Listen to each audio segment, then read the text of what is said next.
आज हम पढ़ रहे होंगे मैग्नीट्यूड ऑफ इंड्यूस्ड ईएमआई या induced EMF due to motional EMI.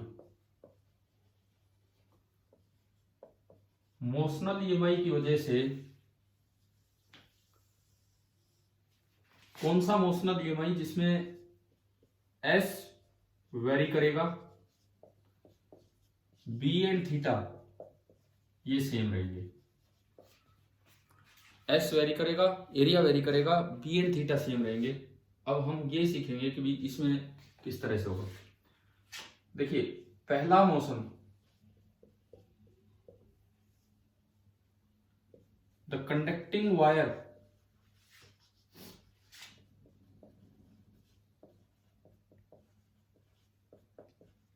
Is moving straight. Conducting wire सीधी चल रही है। सबसे पहले वो वाला मोशन हम देखते हैं। जैसे यही कल एग्जांपल लिया था कि ये एक फ्रेम है, this is a fixed U shape frame.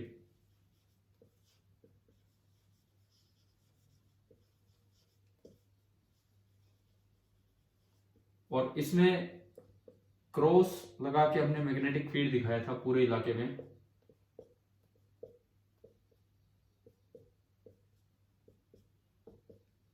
इस तरह से मैग्नेटिक फील्ड है एंड सपोज मैग्नेटिक फील्ड है बी और ये जो ये वाली लेंथ है एल, इस तरह से हमें दिया गया है। और इस पे एक मूविंग वायर हमने ले ली, ये आगे बढ़ती जा रही है विद सम स्पीड v। इसकी स्पीड है v और ये स्ट्रेट मोशन में है। तो conducting wire is moving straight, ये सारा कंडक्टर है। और t इक्वल टू 0 पे ये वायर यहां थी और चलते चलते वो t equal to T time पे ये वायर यहां आ चुकी है, इतनी आगे आ गई है। t इक्वल टू 0 पे वहां थी और t equal to T time पे यहां आ चुकी है। अब आपको इसमें इस लूप में कितना ईएमएफ इंड्यूस हुआ होगा वो निकालना है। कैसे निकालेंगे सुनिए, तरीका सुनिए। सबसे पहली बात डायरेक्शन, इसकी डायरेक्शन कल मैंने सिखा दी थी लेंज लॉ से भी और फ्लेमिंग राइट हैंड रूल से भी। बताओ इस कंडक्टिंग वायर में करंट ऊपर आएगा नीचे आएगा? इस कंडक्टिंग वायर में करंट किधर जाएगा?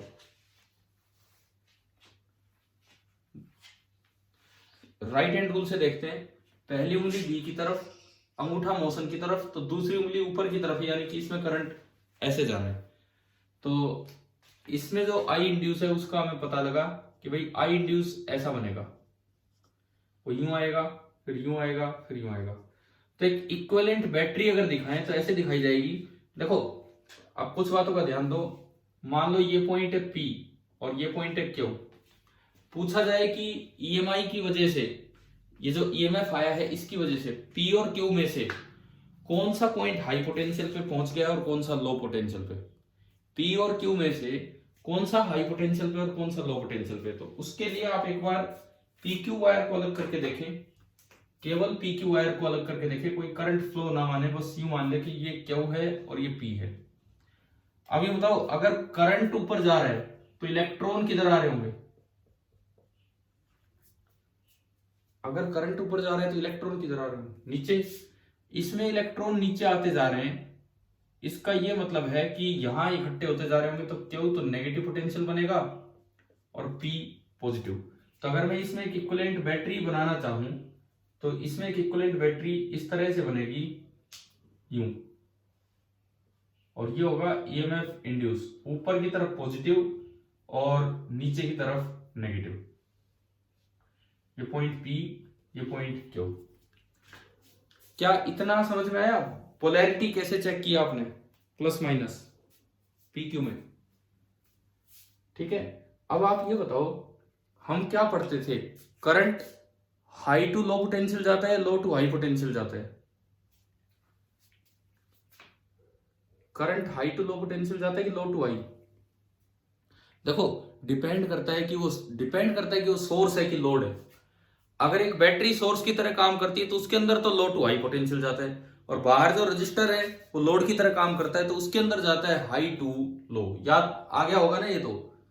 बैटरी अगर सोर्स है तो उसके अंदर लो टू हाई। अब ये देखो ना, ये मूविंग वायर एक सोर्स का काम कर रही है, तो आप खुद देखिए करंट माइनस से प्लस जा रहा है, यानी कि ये सोर्स का काम कर रही है, तो इसके लिए इसके अंदर जो करंट है वो लो टू हाई पोटेंशियल जा रहा है, और बाकी रेजिस्टेंस जो होगी वो लोड का काम करेगी तो उसके लिए हाई टू लो जाएगा। चलो ये तो बात हुई डायरेक्शन की। अब बात ये है कि ये ईएमएफ इंड्यूस कितना होगा, इसका मैग्नीट्यूड कितना होगा, वहां तक हम पहुंचेंगे। अब मान लीजिए आपको दिया गया है रेजिस्टेंस पर यूनिट लेंथ, ऊपर जो भी डायग्राम है उसमें resistance per unit length B lambda, ये पूरा फ्रेम और ये ब्लू वायर, इनका resistance per unit length lambda दिया गया है। ये बताओ टी टाइम में मान लो कांस्टेंट स्पीड से आगे जा रही है, इसको चलाया जा रहा है विद सम कांस्टेंट स्पीड, तो टी टाइम में कितना डिस्टेंस कवर कर चुकी होगी कंडक्टिंग वायर, ये ब्लू वायर, बोलो टी टाइम में कितना डिस्टेंस कवर कर चुकी होगी। v into T, distance is equal to speed into time, v into T, इतना डिस्टेंस ये आगे कवर करके चलेगी है। तो यूं बताओ मुझे इसकी इस पार्ट की रेजिस्टेंस कितनी है, इस पार्ट की रेजिस्टेंस कितनी है, इस पार्ट की रेजिस्टेंस कितनी है, और ब्लू वायर की रेजिस्टेंस कितनी है। अगर यूनिट लेंथ की लैम्डा है तो एल लेंथ की कितनी होगी, अगर unit L into lambda, VT length की कितनी होगी, वीटी इंटू लैम्डा। तो अगर हम इसमें एक इक्विवेलेंट सर्किट बनाए, मैं इनसे ही बनाऊंगा ये हटा के, अगर मैं इसमें एक इक्विवेलेंट सर्किट बनाऊं तो देखो इस तरह का सर्किट बना, इधर इधर करंट फ्लो करना, उधर तो पूरा ही नहीं है। ऊपर वाली वायर की रेजिस्टेंस है लैम्डा इंटू वी टी, इस वायर की रेजिस्टेंस है लैम्डा इंटू एल, इस वायर की रेजिस्टेंस है लैम्डा इंटू वी टी, और ये जो ब्लू वायर है इसमें एक बैटरी बनी इस तरह से, जिसमें कुछ ईएमएफ इंड्यूस होगा वो अभी निकालेंगे, और कुछ उसकी इंटरनल रेजिस्टेंस जो इस वायर की होगी, और इस वायर की रेजिस्टेंस होगी एल लैम्डा इंटू एल। ये बताओ क्या यहां तक समझ में आया ये सर्किट। अब ये कैसे बनाया मैंने, क्लियर हो गया सभी को कि रेजिस्टेंस कितनी है, कैसे निकाली। और अब इसमें एक करंट ऐसे फ्लो करेगा, अब इसमें एक करंट ऐसे फ्लो करेगा यूं, इस तरीके से। इसके बाद देखो अब हमारा मेन टारगेट आज है कि ये जो इंड्यूस्ड ईएमएफ है इसका मैग्नीट्यूड कितना होगा वो निकालना है। अगर वो आ जाए, अगर वो ई आ जाए तो मैं करंट लिख दूंगा, करंट हो जाएगा ई upon total resistance. Total resistance कितना है, टोटल रेजिस्टेंस कितना है इसका सर्किट का, सारे सीरीज में है ये, तो 2 times lambda L plus 2 times lambda we T, ये करंट आ जाएगा कि इंड्यूस्ड करंट इतना होगा। और अभी मुझे निकालना है ई। यार ये बीच बीच में मैसेज बंद करो आप लोग, मैं कल भी समझा रहा था आपको, कोई गुड मॉर्निंग कर रहा है, कोई गुड इवनिंग कर रहा है। अरे अभी क्लास पे ध्यान दो ना, जो क्लास चल रही है उस पर। आप में से कोई बच्चा मैसेज ना करे, कुछ पूछना है वो पूछ लीजिए बस। मैं लगातार बोर्ड की तरफ ध्यान देता हूं, इधर देखता हूं तभी कोई ना कोई मैसेज आया मिलता है। देखो अब इधर सुनिए, इसके बाद ईएमएफ कैसे निकालना है, मेन वो टारगेट है इस क्लास का, तो वो आप समझिए। आप ये बताओ इस वक्त टी टाइम पे इस लूप का एरिया कितना है, अगर मैं इस लूप के एरिया की बात करूं, बोलिए, जब मैं पूछता हूं तब बोलो। L into V T area होता है सरफेस के परपेंडिकुलर, वो आप अंदर भी मान सकते हो बाहर भी, परंतु बी अंदर है तो आप मानो कि एरिया अंदर है, बी अंदर है एरिया भी अंदर है, तो दोनों के बीच का एंगल 0 डिग्री। तो आप लिखवाओ फ्लक्स कितना होगा at time T, at time T जो फ्लक्स लिखा जाएगा कितना होगा, B into S, S area, area कितना है फिलहाल एल इंटू वी टी और इंटू कोस 0 डिग्री। तो मेरे पास फ्लक्स आ गया B into L into V और साथ में आया T। Flux as a function of time आ गया। क्या ये फ्लक्स टाइम के साथ चेंज हो रहा है, बताओ? क्या ये फ्लक्स टाइम के साथ चेंज हो रहा है? ये बिल्कुल हो रहा है। इसका मतलब ईएमआई होगा, इसका मतलब ईएमएफ इंड्यूस होगा। अब फ्लक्स रूल लगाते हैं। इतना होने के बाद अब हम फ्लक्स रूल लगाते हैं। तो फ्लक्स रूल में ईएमएफ का क्या फॉर्मूला दिया था कि ईएमएफ का मैग्नीट्यूड कितना होगा, बताओ? हाँ, D phi by D T. EMF induce is equal to D phi by D T. अगर आप इसका डिफरेंशिएशन करेंगे तो बी एल वी तो कांस्टेंट है, बी एल और वी चेंज नहीं हो रहे, वो कांस्टेंट है, बाहर आ जाएगा और अंदर बचेगा D T by D T. D T by D T मतलब 1। तो इसका मतलब मेरे पास ईएमएफ इंड्यूस का एक फॉर्मूला आ गया, कितना? B into L into V. Motional EMI में इंड्यूस्ड ईएमएफ का एक फॉर्मूला हमारे पास आ चुका है, B into L into V. और अगर आप ये इसमें पुट करेंगे, अगर आप ये इसमें पुट करेंगे तो वहां से आपका करंट भी आ जाएगा। चलिए ये बताओ, क्या ये समझ में आया? ये मेथड समझ में आया पूरा किस तरह से है? अब इसमें ये फॉर्मूला आप याद रखेंगे क्या, कि अगर बी वेक्टर, एल वेक्टर और वी वेक्टर तीनों एक दूसरे के परपेंडिकुलर हैं तो जो ईएमएफ इंड्यूस होगा उसका फॉर्मूला होगा बी एल बी। देखो हमने अभी डायग्राम दिया, बी अंदर की तरफ, एल वर्टिकल और वी हॉरिजॉन्टल। अभी मैंने तीनों परपेंडिकुलर दिए थे, बी अंदर की तरफ, एल वर्टिकली दिखाया था और वी हॉरिजॉन्टली। तो अगर तीनों परपेंडिकुलर होंगे तो ईएमएफ इंड्यूस का फॉर्मूला हमारे पास आ चुका है B into L into V. अच्छा, किसी और एंगल पे होगी उस पर भी हम आएंगे बाद में, लेकिन पहले एक बार ये बताओ कि ये समझ में आ गया है किस तरह से करना था? ठीक है, फॉर्मूला याद हो जाएगा और करंट कैसे निकालते हैं वो भी आपका आ गया होगा। अब एक बच्चे ने एक सवाल पूछा था, शायद कल डाला होगा, वो चार्ज फ्लोन के बारे में पूछना चाह रहे हैं। उस सवाल में चार्ज फ्लोन, अभी मैं एक बार ईएमएफ निकाल रहा हूं, करंट निकाल रहा हूं एक दो केसेस में, उसके बाद जब हम चार्ज फ्लोन पे आएंगे तो उसके बाद आप वो क्वेश्चन ट्राई कर सकते हैं, मैं क्लास में करवा दूंगा। अभी हम चार्ज फ्लोन तक पहुंचे नहीं है कि ईएमआई की वजह से कितना चार्ज फ्लो करके जाता है, उसमें भी एक पॉइंट आपको समझाएंगे। तो वो बच्चा वेट करे जस्ट एक आधी क्लास के लिए, और क्योंकि हम अभी वहां पहुंच रहे हैं। तो ये आपका हो गया पहला केस, जब conducting wire is moving straight. अब दूसरा केस लेते हैं, पूरा फ्रेम रोटेट नहीं कर रहा, लेकिन कंडक्टिंग वायर जो मूव कर रही है वो रोटेट कर रही है। कंडक्टिंग तो पूरा फ्रेम ही है, लेकिन उसमें एक वायर रोटेट कर रही होगी जिससे एरिया चेंज हो रहा होगा। बी और थीटा सेम रखने, केवल इसको रोटेट कराना है। अब वो केस देखते हैं।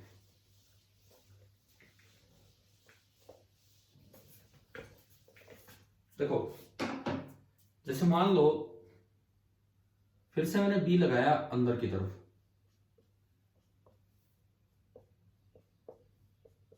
फिर से मैंने मैग्नेटिक फील्ड लगा दिया अंदर की तरफ ही,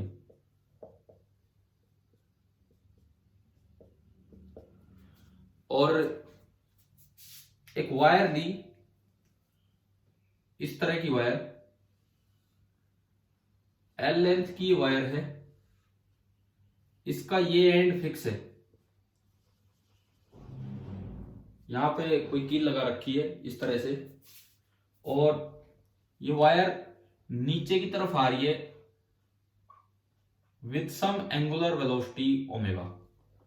ओमेगा इसकी दी है angular velocity, angle rotated per unit time. Frame मैंने अभी नहीं दिखाया, कोई बात नहीं, फ्रेम को पढ़ा रहने दो। फ्रेम तब चाहिएगा जब आपको पूरा सर्किट कंप्लीट करवा के करंट निकालना हो। पूरा सर्किट कंप्लीट करवा के अगर करंट निकालना है तो आपको फ्रेम की जरूरत पड़ेगी। अभी आपको फ्रेम नहीं चाहिए, अभी केवल मैं ये पूछना चाह रहा हूं कि ये पॉइंट है पी, ये पॉइंट है क्यू, तो चाहिए किसी भी फ्रेम के साथ अटैच हो, ये वायर जो रोटेट कर रही है इस पी क्यू वायर में कितना ईएमएफ इंड्यूस होगा और उसकी पोलैरिटी क्या होगी। फिर फ्रेम आते ही तो लास्ट काम है वो करंट वरंट निकालना हो तो हो जाएगा। बात यह है कि इसमें पहली बात पोलैरिटी कैसे होगी, पी पॉजिटिव होगा कि क्यू पॉजिटिव होगा, ये बताओ फ्लेमिंग राइट हैंड रूल से कैसे निकाले। पी पॉजिटिव होगा कि क्यू पॉजिटिव होगा, किस साइड बैटरी कैसे बनेगी।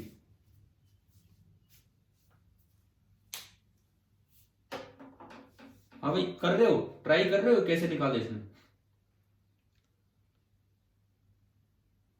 कौन सा हैंड यूज करना है इसमें? Fleming right hand rule.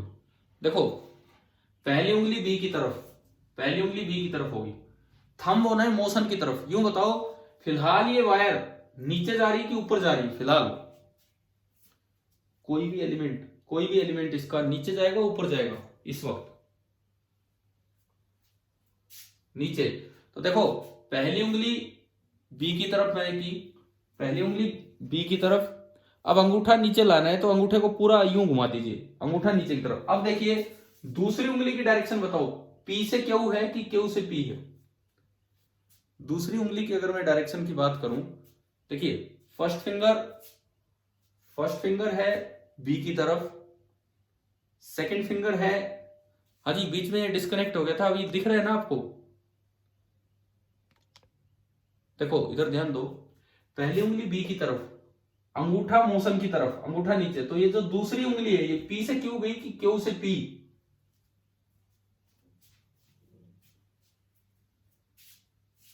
अरे बताओ, इधर बताओ भाई। गेम वेम मत खेलो यार, आप क्लास अटेंड करने बैठे हो कि गेम खेल रहे हो? इधर देखिए, आप मुझे फटाफट आंसर दो कि इसमें जो करंट है वो पी से क्यू आ रहा है कि क्यू से पी? यूं दिखाया मैंने आपको, पहली उंगली बी, अंगूठा मोशन की तरफ नीचे, तो दूसरी उंगली उधर गई, यानी कि इसमें जो करंट इंड्यूस होगा, इसमें जो करंट इंड्यूस बनेगा उसकी डायरेक्शन बनेगी पी से क्यू। ये इसकी डायरेक्शन है। आप बताइए क्या आपको पोलैरिटी समझ में आ गई है क्या? मतलब डायरेक्शन समझ में आई, करंट की इंड्यूस कैसे जाएगा? हाँ जी कुछ जवाब दीजिए। क्या ये डायरेक्शन क्लियर है सभी को? ठीक है, तो अगर इलेक्ट्रॉन की चलने की बात करूं, करंट उधर गया तो इलेक्ट्रॉन किधर जाएंगे बताएं?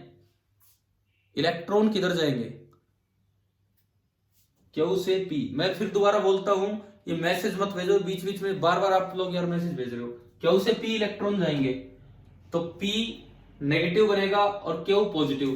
तो यानी कि अगर मैं इसमें इक्विवेलेंट बैटरी दिखाना चाहूं तो इस तरह बनेगा कि क्यू नेगेटिव और पी पॉजिटिव। आया समझ में कैसे आपको ये देखना है? ये नेगेटिव और ये पॉजिटिव। अब देखो ये वायर सोर्स का काम कर रही है कि लोड का?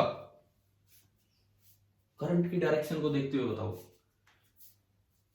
है लोड कैसे? इसके अंदर बैटरी के अंदर करंट किधर से किधर जा रहा है? लो से हाई, हाई से लो। बोला करो। तो लो से हाई अगर करंट जाएगा तो वो सोर्स है कि लोड है? कोई भी डिवाइस सोर्स है। और हमने कोई बैटरी थोड़ी यूज कर रखी है, ईएमआई की वजह से यही बैटरी का काम करेगा, तो ये सोर्स की तरह काम करेगा, एक्टिंग एज ए सोर्स। चलिए पोलैरिटी देखना आ गया। अब बात करते हैं कि ईएमएफ कितना इंड्यूस होगा, उस चीज की बात करते हैं। अब मैं ईएमएफ की मैग्नीट्यूड, आज का हमारा मेन टारगेट मैंने ऊपर ही लिख दिया था कि magnitude of induced EMF due to motional EMI. इस वायर में चाहे इसको कहीं भी फ्रेम कंप्लीट करो, वो एक अलग चीज है करंट फ्लो करवाने के लिए। जब तक आप ईएमएफ नहीं निकालोगे करंट निकल ही नहीं सकता। लेकिन इस वायर में अगर मैं ईएमएफ निकालूं कि भाई ईएमएफ जनरेट कितना होगा, तो कैसे निकालेंगे? जैसे पिछली बार मान लो t बराबर 0 टाइम पे यहां है, अब t बराबर t टाइम का डायग्राम बनाते हैं। पिछली बार वो स्ट्रेट चल के गया था v इंटू टी, इस बार स्ट्रेट नहीं, इस बार वो यूं घूमेगा। ये क्यू वाली वायर यहां तक आ गई, क्यू पॉइंट यहां पहुंच गया, और मैं कहता हूं कि ये टाइम हो गया t इक्वल टू टी। पिछली बार डिस्टेंस कवर्ड थी v इंटू टी, इस बार एंगल रोटेटेड बताओ कितना होगा? एंगल रोटेटेड, अगर एंगुलर वेलोसिटी ओमेगा है, यानी कि angle rotated per unit time omega है, तो टी टाइम में कितना एंगल रोटेट कर रही होगी वायर? अगर यूनिट टाइम में ओमेगा रोटेट करना है तो टी टाइम में कितना एंगल रोटेट करेगी ये वायर? हाँ, तो ये जो एंगल रोटेट हुआ है theta, that is equal to omega into T. अब इस इस लूप में से आप फ्लक्स निकाल लो। जैसे पिछली बार उसको चला के ले गए थे, सीधा सीधा चला के ले गए थे, तो वो एक रेक्टेंगुलर लूप बना। इस बार एक सेक्टर बन गया, एक सर्कल का सेक्टर। तो जो ईएमएफ होगा, इसका एरिया मान लो एस है, पर वो भी अंदर की तरफ हम मान सकते हैं सरफेस के परपेंडिकुलर। तो जो फ्लक्स में लिखूंगा B into S into cos of 0 degree, यानी कि बी इंटू एस। अब रेक्टेंगल का एरिया तो सीधा था length into breadth. Area of sector of circle का क्या फॉर्मूला होता है, कैसे निकाले इतने पार्ट का एरिया, कि भाई कितना एरिया इसने कवर किया है ना। 360 नहीं, सुनो आप सभी बच्चे सुनो, जब तक थीटा नहीं दिया जाए वो रेडियन में मानना होता है। 360 डिग्री नहीं, जब तक थीटा ना दिया जाए। तरीका सुनिए, अगर 2 पाई रेडियन होता, अगर पूरा 2 पाई रेडियन होता तो सर्कल कंप्लीट होता और उसका एरिया हो जाता पाई एल स्क्वायर। एल इसकी लेंथ है, रेडियस है। अगर सेंटर पे पूरा 2 पाई एंगल होता तो सर्कल का एरिया बनता pi L square. Unit angle है तो पाई एल स्क्वायर अपॉन 2 पाई, पाई से पाई कैंसिल। और अगर थीटा एंगल है, थीटा, तो इसको थीटा से मल्टीप्लाई कर दो, तो जो एरिया आया वो आ गया half L square into theta. ये बताओ आ गया समझ में कि एरिया ऑफ सेक्टर कैसे निकाला हमने। तो आपने यहां फ्लक्स लिखा, flux this is equal to B into S. S आपका है half L square into theta, यानी कि फ्लक्स आपका निकल के आया half B L square into theta. Theta की वैल्यू कितनी है बताओ, थीटा कितना है यहां पे, ओमेगा इंटू टी। तो मेरा फ्लक्स आ गया यहां पे कि flux is equal to half B omega L square into T. जैसे पिछली बार फ्लक्स बना था B L B into T, इस बार फ्लक्स बना half B omega L square into T. अब अगला काम ईएमएफ कैसे निकालें, इसके बाद बताएं। इसके बाद क्या करें ईएमएफ निकालने के लिए, हाँ D phi by D T, D phi by D T. ये सारा तो कांस्टेंट है, half B omega L square बाहर आ गया into D T by D T, D T by D T 1। तो ईएमएफ इंड्यूस आ गया half B omega L square. इसे भी एक फॉर्मूले की तरह याद रखना है। अब मैं आपको बताता हूं कि मोशनल ईएमआई में फ्रेम रोटेट नहीं कर रहा होगा, लेकिन मैंने इसमें फ्रेम नहीं दिखाया बिकॉज वो तो बाद की बात है, करंट निकल जाएगा लैम्डा इंटू आर या लैम्डा इंटू लेंथ करके करंट निकल जाएगा। लेकिन मेन पर्पज हमारा था कि मूविंग वायर में कितना ईएमएफ इंड्यूस होगा और उसकी पोलैरिटी कैसे निकाली जाएगी फ्लेमिंग राइट हैंड रूल से, वो हमें देखना था। तो अब आप समझो कि आज जो दो फॉर्मूले हमने डराइव किए हैं, आज जो दो फॉर्मूले हमने डराइव किए हैं, एक बार हम उन चीजों को देखते हैं। पहला केस ये कि अगर स्ट्रेट मोशन है और B perpendicular to L perpendicular, तीनों एक दूसरे के परपेंडिकुलर हैं, तो जो ईएमएफ इंड्यूस है उसका फॉर्मूला आया था बी एल वी। दूसरी बात, if wire is rotating, if wire is rotating by cutting the magnetic field lines, इस तरह रोटेट कर रही है कि वो मैग्नेटिक फील्ड लाइंस को कट करते हुए जा रही है। यहां भी मैग्नेटिक फील्ड लाइंस को कट कर रही है। जिस तरह से वायर चल रही थी, देखो फील्ड लाइन यूं है अंदर की तरफ और वायर आप यूं चला रहे तो उसको कट करते हुए चल रही है। यहां भी फील्ड लाइन अंदर की तरफ है और वायर आप यूं चला रहे तो उसको कट करते हुए चल रहे हैं। तो जो ईएमएफ इंड्यूस होगा उसका फॉर्मूला है half B omega L square. But इसमें कंडीशन है, इसमें कंडीशन है कि wire of length L is hinged, मतलब उसको बांधा गया है, हिंज्ड या पाइवोटेड, जो की लगा रखी है जिसके अबाउट वो घूम रही है, at one of its ends, at one of its ends. मतलब क्या कि हमें ये नहीं बताया गया कि हमें ये नहीं बोला गया कि कहीं बीच में कील लगा रखी है या 1/4 पे कील लगा रखी है। उस तरह का काम भी करेंगे हम, लेकिन आज एक बार एक बेसिक सा काम कर रहे हैं। ये मोशनल ईएमआई के दो फॉर्मूले, आप बताओ क्या ये और ये फॉर्मूले समझ में आ गए हैं, अप्लाई कर पाओगे इसे अगर मैं क्वेश्चन दूं अभी तो? देखते हैं किस तरह से होगा।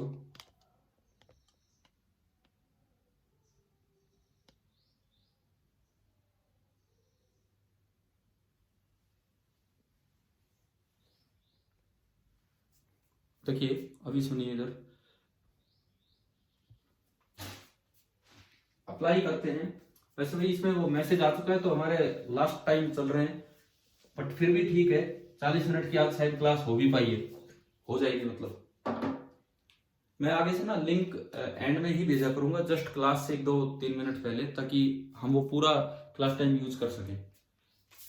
और एक और चीज सुनो, मैं अब आपको एक असाइनमेंट दूंगा, वो बनाया मैंने नहीं है, वो अमित सर ने बना रखा होगा और आपके ग्रुप में पहले से भी होगा, लेकिन मैं उसको दोबारा डाल दूंगा। और अब आप वो ईएमआई पे है, अभी ईएमआई हमारा पूरा नहीं हुआ है, लेकिन आप उस असाइनमेंट से क्वेश्चंस करना स्टार्ट कर देंगे। जैसे मैंने पीछे भी उनका एक असाइनमेंट आपको दिया था मैग्नेटिक फील्ड के ऊपर, ठीक है।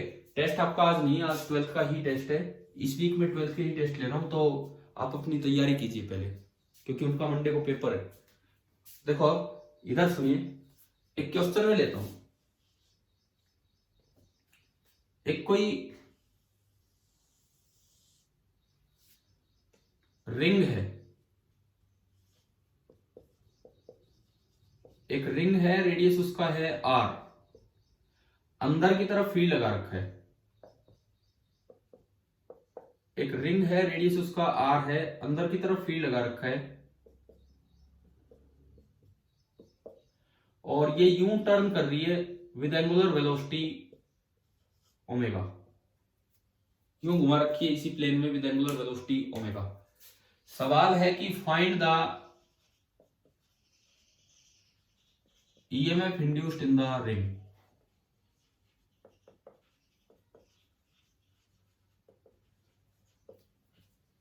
पहले तो आप ये बताओ कि ईएमएफ होगा कि नहीं होगा। पहली बात तो ये है कि जीरो या नॉन जीरो, तब जाके आगे बात बढ़ेगी।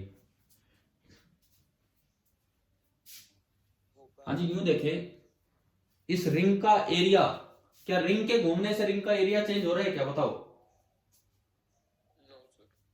क्या रिंग के घूमने से रिंग का एरिया चेंज हो रहा है? यहाँ पे बताइए, नहीं हो रहा है, ठीक है। क्या बी चेंज हो रहा है? नहीं हो रहा है, बी फिक्स है।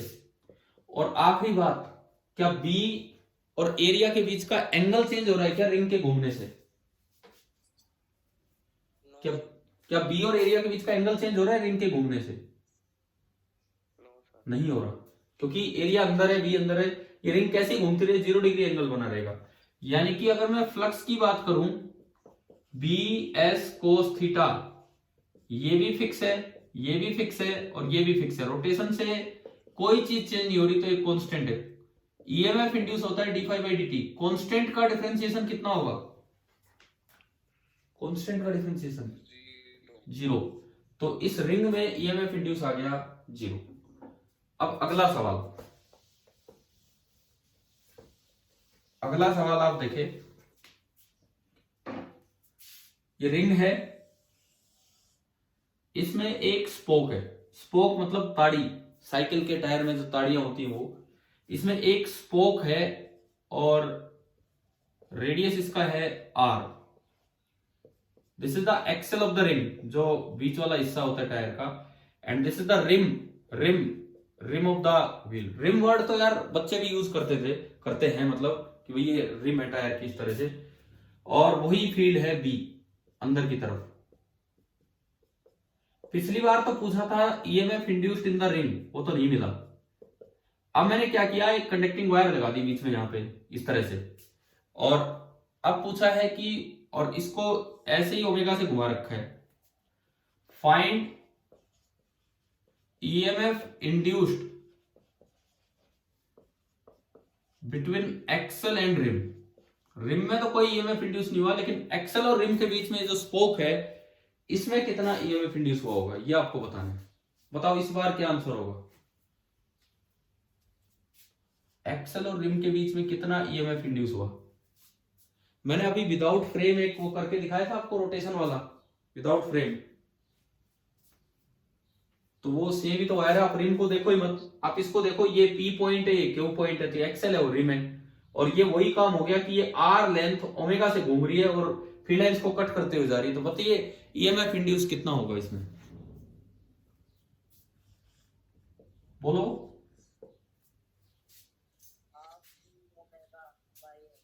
हाफ बी ओमेगा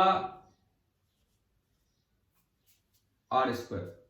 अभी क्या फॉर्मूला डेराइव किया था हमने, एल लेंथ जब थी तो उसमें क्या फॉर्मूला आया था ई इंड्यूस का निकल के, एल स्क्वायर, वो एल की जगह यहाँ आर हो गया। तो ईएमएफ इंड्यूस बताइए, ये सवाल आ गया ना समझ में कैसे किया है, ठीक है। अगला सवाल, कोई डाउट हो तो इसमें पूछ लो अभी यहाँ पे। अगला सवाल सुनो। अच्छा, इसमें मैं अगर पोलैरिटी बताऊं तो पी और क्यू के बीच के वो हम देख चुके हैं। पहली उंगली बी की तरफ, अंगूठा मोशन की तरफ, तो ये दूसरी उंगली बाहर जा रही है तो करंट उधर जाएगा तो इलेक्ट्रॉन उल्टे आएंगे, तो पी नेगेटिव क्यू पॉजिटिव, यानी कि एक्सेल तो नेगेटिव और जो रिम है वो पॉजिटिव, इस तरह से। अब मान लो अगला सवाल, मैंने एक और स्पोक लगा दी, 2 स्पोक लगा दी यहां, सेम रेडियस सेम लेंथ हुई। अब बताओ कि find the EMF induced between axle and rim, कितना होगा। Find the EMF induced between axle and rim कितना होगा।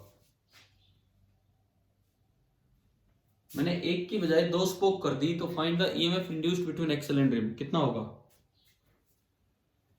देखो जिस तरह की पोलैरिटी आई है, एक तो half B omega R square इसमें इंड्यूस होगा, ये नेगेटिव एक्सेल नेगेटिव और ये पॉजिटिव, एक इसमें इंड्यूस होगा एक्सेल नेगेटिव रिम पॉजिटिव, दोनों half B omega R square है। तो आंसर बताओ, इस सवाल का आंसर बताओ आप जल्दी, क्योंकि मीटिंग खत्म होने वाली है, आप जल्दी बोलो।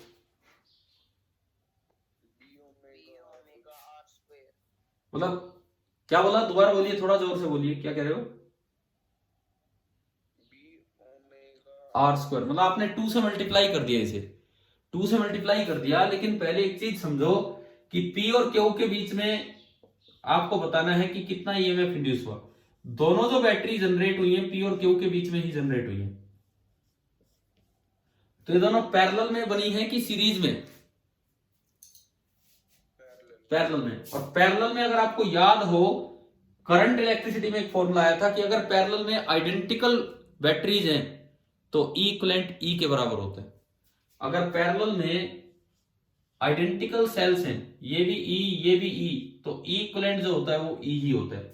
आप अपने फॉर्मूले से चेक कर सकते हैं, पैरेलल में फॉर्मूला होता था ई इक्विवेलेंट बराबर E1 by R1 plus E2 by R2 divided by 1 by R1 plus 1 by R2। अगर आइडेंटिकल बैटरी है तो सारे 1 2 1 2 हट जाएंगे, और जब इसको सिंप्लीफाई करोगे तो केवल E के बराबर आएगा। तो पैरेलल में अगर आइडेंटिकल बैटरी है तो E ही इक्विवेलेंट ईएमएफ होगा। तो इसका आंसर दीजिए, half B omega R square या बी ओमेगा आर स्क्वायर, क्या आंसर आएगा इस क्वेश्चन का। Half B omega R square, ये इसका आंसर होगा। अगर मान लो 2 नहीं 3 स्पोक होती तब भी यही आंसर होता। इवन अगर n स्पोक्स हैं, n स्पोक्स क्वेश्चन में आ जाए कि भाई n स्पोक्स हैं, अब बताओ क्या आंसर होगा इस क्वेश्चन का। Half B omega R square. और क्वेश्चन में यूं आ जाए n स्पोक है और n tends to infinity, n spokes है और n टेंड्स टू इंफिनिटी, अब क्या आंसर होगा, half B omega R square. तो अगर क्वेश्चन में रिंग की बजाय डिस्क बन के आ जाए, डिस्क पूरी क्लोज डिस्क, और अब पूछ ले कि एक्सेल और रिम के बीच में ईएमएफ इंड्यूस कितना होगा, तो एक डिस्क को आप यूं मान सकते हैं जैसे इनफाइनाइट स्पोक है, एक डिस्क को आप यूं मान सकते हैं जैसे बहुत ही पास पास इनफाइनाइट स्पोक है। और अगर इनफाइनाइट स्पोक भी होंगी तो भी जो एक में इंड्यूस हुआ वो इसमें, यानी कि अगर ये डिस्क दी होती और एक्सेल और स्पोक, एक्सेल और रिम के बीच में पूछा होता ईएमएफ इंड्यूस कितना होगा, तो भी हमारा आंसर आ जाएगा half B omega R square. चलिए मीटिंग खत्म हो गई है, आप ये वीडियो देख लेना, वैसे मैंने आपको समझा दिया पूरा, और इसके बाद आगे फिर कल पढ़ेंगे। Thank you.